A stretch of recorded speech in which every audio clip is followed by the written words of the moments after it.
हाँ भाई, सभी को नमस्कार। मैं अशोक चौधरी स्वागत करता हूं आपका एग्रीएंस क्लासेज के डिजिटल प्लेटफॉर्म पर। दोस्तों, अपने पिछले क्लास में चर्चा की थी चौहान राजवंश की, और चौहान राजवंश के बाद में आज अपन राजस्थान के राजवंशों में एक महत्वपूर्ण राजवंश उठा रहे हैं, आमेर का कच्छावा राजवंश। आमेर का कच्छावा राजवंश। आज अपन आमेर के कच्छावा राजवंश की शुरुआत करेंगे। अभी तक आपने हमारे एग्रीएंस क्लासेज के यूट्यूब चैनल को सब्सक्राइब नहीं किया तो सब्सक्राइब कर लें, तथा प्ले स्टोर में जाकर हमारे एग्रीएंस क्लासेज के आप ऐप को डाउनलोड कर सकते हैं, जिसमें आपको रेगुलर क्लासें मिलती रहेगी सारे सब्जेक्टों की। राजा बारमल के बाद में जो शासक बनता है वो कौन है? भगवंत दास। ये भगवंत दास बारमल के ही पुत्र थे। बारमल 1573 तक शासक रहते हैं, तो ये 1573 में शासक बनते हैं और 1589 तक ये शासक रहते हुए 1589 तक ये शासक रहते। सबसे पहली चीज़ देखो भाई, इनकी 2-3 बातें इंपॉर्टेंट है। एक तो इन्होंने अकबर के आदेश पर सरनाल के युद्ध में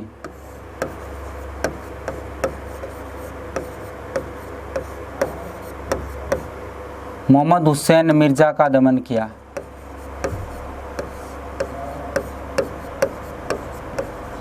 मोहम्मद हुसैन मिर्जा का दमन किया। देखो, मैंने बीकानेर का राय सिंह पढ़ाया था, उस टाइम आपको बताया था कि 1573 में अकबर के विरुद्ध मिर्जा बंधुओं ने क्या कर दिया था? विद्रोह कर दिया था। तो मिर्जा बंधुओं में विद्रोह कर दिया था, तो एक तो इसका भाई था इब्राहिम मिर्जा और दूसरा था मोहम्मद हुसैन मिर्जा। इब्राहिम मिर्जा वहाँ से भागकर कहाँ जाता है? गुजरात के थे ये मिर्जा बंधु। वो आ जाता है नागौर के पास कठौली नामक स्थान पर। तो बीकानेर के राय सिंह जाते हैं और कठौली नामक स्थान पर युद्ध होता है, और उस इब्राहिम मिर्जा को पंजाब की ओर भागना पड़ता है। इसका दूसरा भाई था मोहम्मद हुसैन मिर्जा। ये कहाँ था? गुजरात में था। तो अकबर के आदेश पर राय सिंह के साथ कौन जाता है? ये भगवंत दास जाता है, और ये यहाँ जाकर मोहम्मद हुसैन मिर्जा का भी क्या करते हैं? दमन। इस प्रकार से अकबर के विरुद्ध जो विद्रोह हुआ था मिर्जा बंधुओं का, उसका दमन किया था। तो इसने मोहम्मद हुसैन मिर्जा का दमन किया। इससे अकबर प्रभावित होकर इसको नगाड़ा एवं परचम से सम्मानित किया। अकबर ने इसको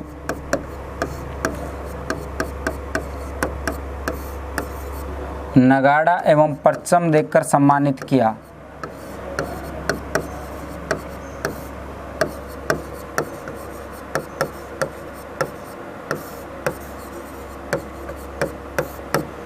परचम देकर सम्मानित किया। इसके बाद में देखो, इसकी एक बात और निकल कर आती। एक तो देखो 1568 ईस्वी में, 1568 जब ये शासक नहीं था 1568 ईस्वी में, तो आपको पता हो तो 1568 ईस्वी में अकबर ने आक्रमण किया था। कहाँ पर? मेवाड़ पर। तो ये उस टाइम छाका हुआ था चित्तौड़ का तीसरा शाखा 1568 ईस्वी में। तो उस टाइम ये अकबर के साथ था, मतलब कि 1568 ईस्वी में चित्तौड़ के तीसरे शाखे में, चित्तौड़ के तीसरे शाखे में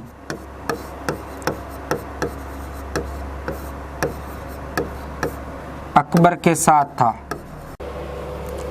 1573 में प्रताप को समझाने के लिए तीसरे शिष्टमंडल के रूप में कौन गया था? भगवंत दास। देखो, प्रताप को समझाने के लिए अकबर ने 4 दूत भेजे थे। नंबर 1 पर जलाल खां, नंबर 2 पर मान सिंह, नंबर 3 पर भगवंत दास और नंबर 4 पर टोडरमल। तो नंबर 3 पर कौन था? यही भगवंत दास था। कब गया था? 1573 ईस्वी में। 1573 ईस्वी में। इसके बाद देखो 1585 ईस्वी। बोलो कब? 1585 ईस्वी में। और 1585 ईस्वी में इसकी पुत्री थी जिसका नाम था मानबाई। बोलो, इसकी पुत्री का नाम क्या था? मानबाई। मतलब कि Manbai daughter of Bhagwant Das, daughter of Bhagwant Das. इसका विवाह किसके साथ किया था? इस भगवंत दास ने, Bhagwant Das Manbai weds Jahangir, son of Akbar, son of Akbar. अब वैसे तो देखो, ये मानबाई और जहांगीर मामा बुआ के भाई बहन लगते थे, लेकिन फिर भी विवाह कर दिया था। किसका? मानबाई का। किसके साथ में? जहांगीर के साथ में। इस मानबाई को सुल्तान ए निसा नाम से भी जाना जाता है, ध्यान रखना। सुल्तान ए निसा एक नाम इसका और मिलता साहेनिसा, सुल्तान निसा। साहेनिसा किसका नाम है? इसी मानबाई का ही नाम है, जो किसकी पुत्री थी? भगवंत दास की। इस भगवंत दास ने अपनी पुत्री मानबाई का विवाह 1585 ईस्वी में किसके साथ कर दिया? जहांगीर के साथ में। और इन दोनों के आपसी सहयोग से जो पुत्र उत्पन्न हुआ था उसका नाम रखा गया था खुसरो। बोलो क्या नाम रखा गया? खुसरो।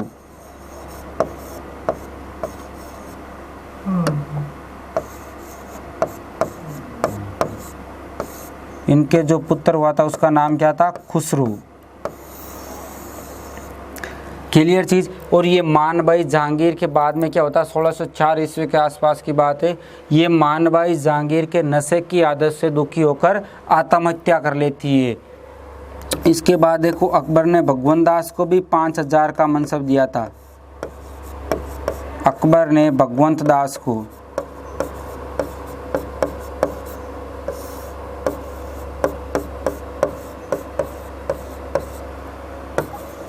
5000 का मनसब दिया था। इससे पहले इसके पिता भारमल को भी 5000 का मनसब दिया था और अकबर ने इसे भगवंत दास को भी 5000 का मनसब दिया था। इसके बाद में अकबर ने इसको 1582 से लेकर 1589 तक कहाँ का सूबेदार बनाया था? पंजाब का सूबेदार।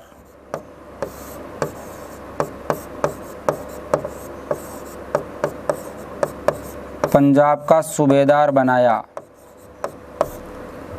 मतलब कि भगवंत दास अकबर के द्वारा 1582 से लेकर 1589 तक कहाँ का सूबेदार था? पंजाब का सूबेदार था। और इसके बाद देखो 1589 में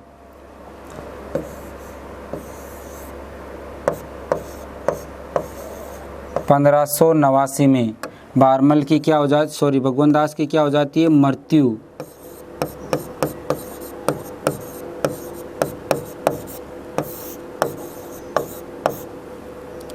और कहाँ पर होती है मृत्यु? लाहौर में।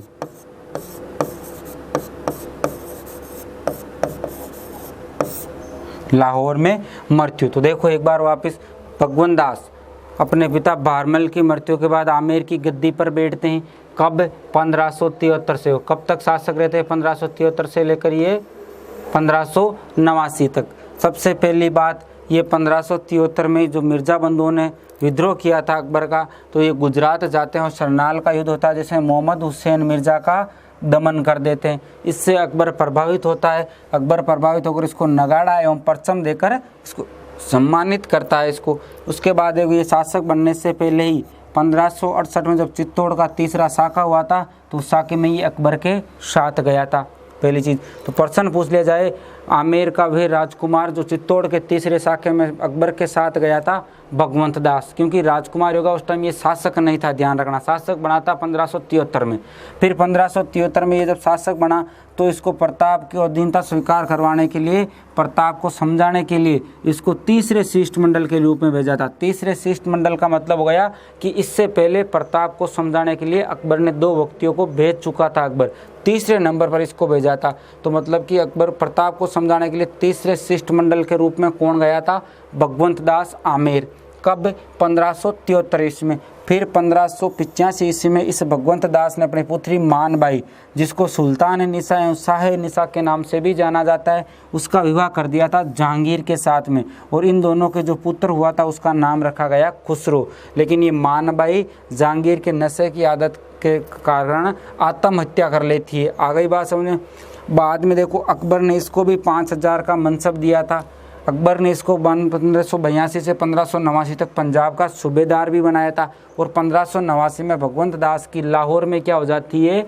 मृत्यु हो जाती है। जब 1589 में लाहौर में इसकी मृत्यु हो जाती है, तब भगवंत दास का पुत्र राजा मान सिंह, जिसे मान सिंह फर्स्ट के नाम से भी जाना जाता है, मान सिंह प्रथम, 1589 में मान सिंह प्रथम आमेर की गद्दी पर बैठते हैं। जो 1614 ईस्वी तक आमेर के शासक रहते, बड़े ही महत्वपूर्ण शासक थे वो। उनकी कई बातें जो एग्जाम में पूछी जाती हैं उसकी चर्चा करेंगे हम नेक्स्ट क्लास में। धन्यवाद। जय हिंद।